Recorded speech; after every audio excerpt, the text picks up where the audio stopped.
নমস্কার সকলকে, উৎপল শেডওয়ার্ড চ্যানেলে স্বাগত।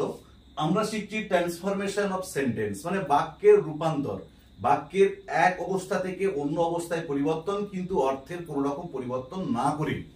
যখন আমরা বাক্যকে ট্রান্সফর্ম করব, সেন্টেন্সের মূল অর্থের কিন্তু কোনো পরিবর্তন হবে না, এটা আমাদেরকে খেয়াল রাখতে হবে। দেখো, আগে আমি অলরেডি কয়েকটা ভিডিও আপলোড করেছি, সেখানে নো সুনার দ্যানের ব্যবহার, বা কিভাবে অ্যাজ সুন অ্যাজ অমিট করতে হয়, বা কিভাবে অমিট টু কিভাবে অমিট করতে হয়, বা কিভাবে বাক্যটাকে কমপ্লেক্স করতে হয়, বা কিভাবে সো দ্যাট ইউজ করতে হয়, তা নিয়ে ডিটেলস আলোচনা করেছি। যারা সেই ভিডিওগুলো দেখোনি তাদের জন্য আমি ডেসক্রিপশন বক্সে সে ভিডিওর লিংক দিয়ে দিয়েছি, তোমরা দেখে নিও। আজকে আমরা আলোচনা করব অমিট অনলি, কিভাবে অনলিটাকে তুলতে হয়। তাহলে একটা সেন্টেন্সে যখন অনলি ইউজ করা থাকবে, সে অনলিটাকে আমরা কিভাবে তুলবো। যখনই আমরা অনলি তুলবো তখনই কিন্তু আমাদের অটোমেটিক্যালি ইউজ নান বাট, বা কিভাবে আমরা নান বাট ব্যবহার করব। দেখো, নান বাট বা নাথিং বাট, এটাও কিন্তু আমি লিখে দিচ্ছি, কারণ কিছু কিছু ক্ষেত্রে নান বাট না বসে নাথিং বাট ব্যবহার হয়। যখন আমি তোমাদের উদাহরণ দিয়ে দেখাবো তখন বলে দেবো কোন কোন ক্ষেত্রে নান বাট বসবে আর কোন কোন ক্ষেত্রে নাথিং বাট বসবে। তোমরা ভিডিওটা ভালো করে ফলো করো। আর মেক দ্য সেন্টেন্স নেগেটিভ, বাক্যটাকে নেতিবাচক করো। তাহলে যখন আমরা অনলি তুলবো, অটোমেটিক্যালি বাক্যটাতে নান বাট বা কোনো কোনো ক্ষেত্রে নাথিং বাট বসে যাবে এবং বাক্যটা অটোমেটিক্যালি নেগেটিভ হয়ে যাবে। তাহলে যেটাই করুক না কেন আমাদের উত্তরটা কিন্তু একই হবে।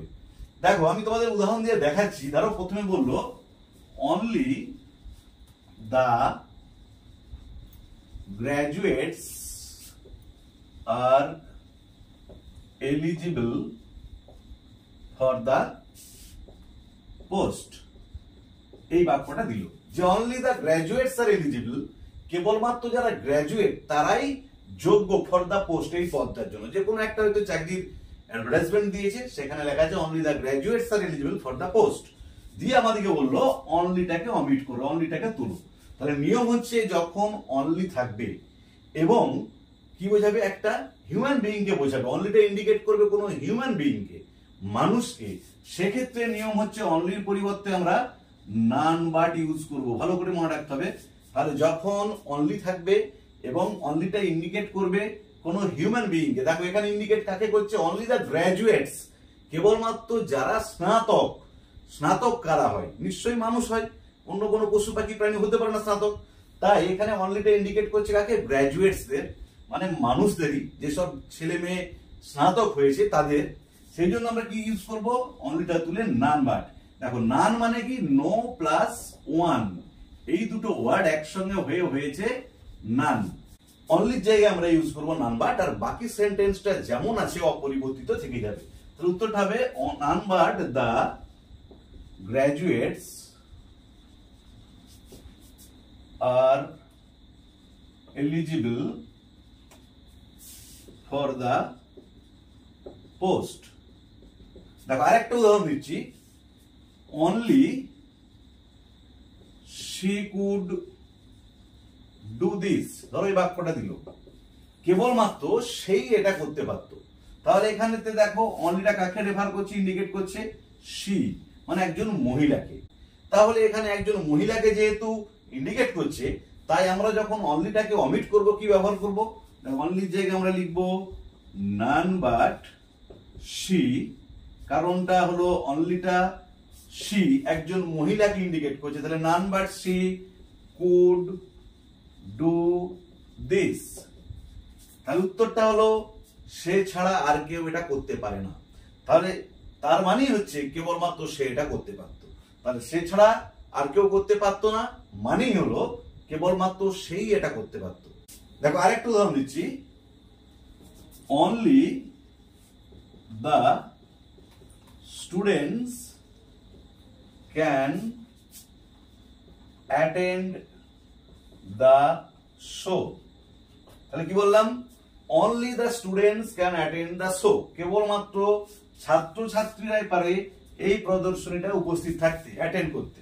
তাহলে দেখো এখানে অনলিটা কাকে ইন্ডিকেট করছে, the students, ছাত্র ছাত্রীদের। তাহলে ছাত্র ছাত্রী মানে হিউম্যান বিইং অবশ্যই। তাই আমরা যখন অনলিটা মিট করবো কি লিখবো, অনলির পরিবর্তে লিখবো none but the students can attend the show। উত্তরটা হলো none but the students can attend the show. ছাত্রছাত্রী ছাড়া আর কেউ এই প্রদর্শনীটা উপস্থিত থাকতে পারে না। তার মানে হলো কেবলমাত্র ছাত্রছাত্রীরা এই প্রদর্শনীতে উপস্থিত থাকতে পারে।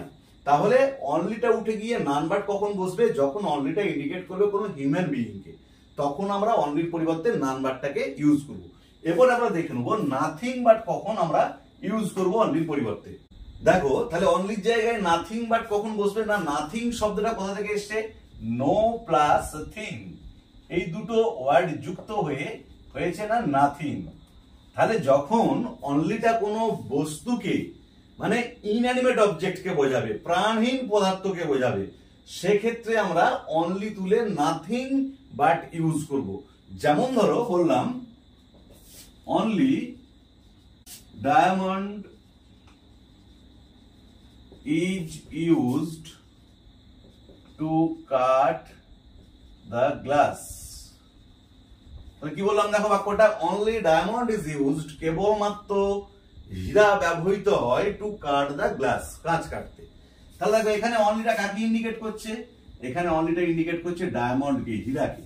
তাহলে হীরাটা কিন্তু একটা প্রাণহীন বস্তু বা পদার্থ, তাই আমরা যখন এটাকে নেগেটিভ করব বা যখন এই সেন্টেন্সের অনলিটাকে অমিট করব, তখন আমরা অনলির পরিবর্তে, যেহেতু এটা একটা থিং, একটা বস্তু, তাই আমরা নাথিং বাট ইউজ করব, নান বাট নয়।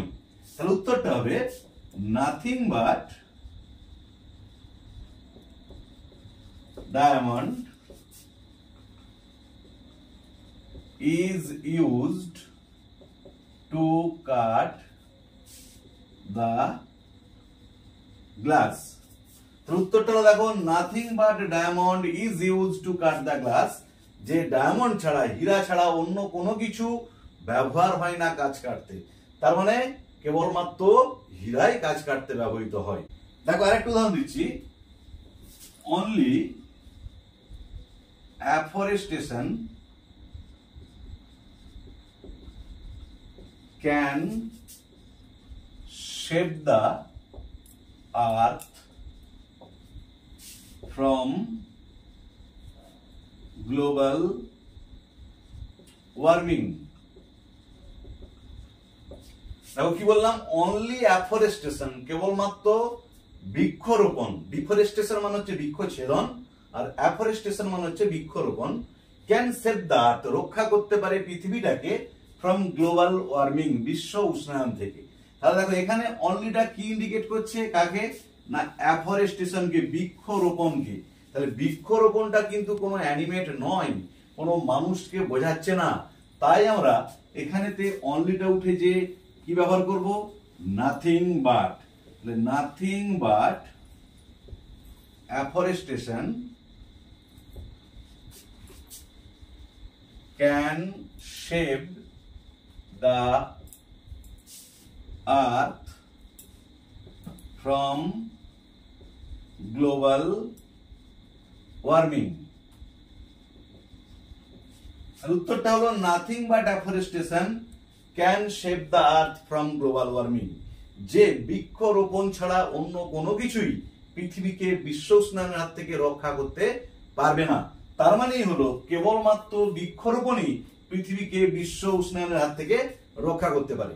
আরেকটা উদাহরণ দিচ্ছি তোমাদের সুবিধার জন্য, দেখো only his eyes were saved in the accident. তাহলে কি বললাম দেখো, only his eyes were saved in the accident, কেবলমাত্র তার চোখগুলো রক্ষা পেয়েছিল দুর্ঘটনায়। দেখো এখানেতে অনলিটা ইন্ডিকেট করছে তাকে নয়, খুব ভালো করে খেয়াল করতে হবে, তার চোখগুলোকে। তাহলে এটা কিন্তু মানুষকে বোঝাচ্ছে না, এ পার্ট অফ হিউম্যান বিইং, মানুষের শরীরের একটা অংশকে বোঝাচ্ছে। তাই এখানেতে কিন্তু আমরা এটাকে থিং হিসাবে ইউজ করব। তাহলে উত্তরটা হবে দেখো অনলির জায়গায় বসবে nothing but his eyes were shaped in the accident। উত্তরটা হলো নাথিং বাট হিজ আইজ, চোখ ছাড়া কোনো কিছুই were saved in the accident, দুর্ঘটনায় রক্ষা পায়নি। তার মানে হলো কেবলমাত্র চোখগুলোই দুর্ঘটনায় রক্ষা পেয়েছিল তার। তাহলে আজকের ভিডিওতে আমরা আলোচনা করলাম কিভাবে অনলি কে অমিট করতে হয়, বা কিভাবে নান বাট অথবা নাথিং বাট ইউজ করতে হয়, বা কিভাবে বাক্যটাকে নেগেটিভ করতে হয়, নেতিবাচক বাক্যে পরিণত করতে হয়।